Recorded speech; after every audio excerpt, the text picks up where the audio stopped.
ଆମ ବିଶ୍ୱାସଯୋଗ୍ୟ ଖବର ପାଇ ଆମ ସୁପରିଟେଣ୍ଡେଣ୍ଟ ପ୍ରଶାନ୍ତ କୁମାର ପାଢ଼ୀ ନିର୍ଦ୍ଦେଶ କ୍ରମେ ଆମ ଷ୍ଟାଫ୍ ପେଟ୍ରୋଲିଂ କରୁଥିଲେ। ଖବର ପାଇଲେ ରାସ୍ତାରେ ଗୋଟେ ବରପଦା ଛକ ବୋଲି ସେଠି ପେଟ୍ରୋଲିଂ କରିବା ସମୟରେ ଗୋଟେ ଖବର ପାଇଲା ପରେ ଆମ ଗାଡ଼ି ଗୋଟେ ଡିଜା ଗାଡ଼ି ୱେଟ୍ କଲେ। ଡିଜା ଗାଡ଼ି ଦେଖିଲା ପରେ ଗୋଟେ ସେଠି 2 ଲୋକ ଥିଲେ। ସେଟା ଚେକ୍ କରୁ ଆଉ ଗୋଟେ ଗାଡ଼ି ପଛେ ଥିଲା ପିକଅପ୍ ଭ୍ୟାନ୍ଟା ତାକୁ କଲାବେଳେ ସେଇଠୁ ସେ ଡ୍ରାଇଭରଟା ପଳେଇଗଲା।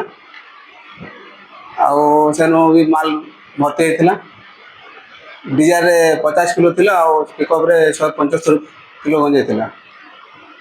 ତାକୁ ଆରେଷ୍ଟ କରାହେଲା ଆଉ ଆଣିକରି କାଜପତ୍ର କରା 2 କୁଇଣ୍ଟାଲ 25 କିଲୋ ଗଞ୍ଜେଇଟା 2 ଜଣ ଥିଲେ ଆଉ ଜଣ ପଳେଇଗଲା। ପିକଅପ୍ର ଡ୍ରାଇଭରଟା ପଳେଇଗଲା।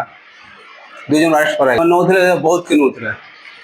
ଗୋଟେ ଘର ନିର୍ମଲ ବେହେରା ଘର ସୁଦୁକୁପା ଆଉ ରାଜେଶ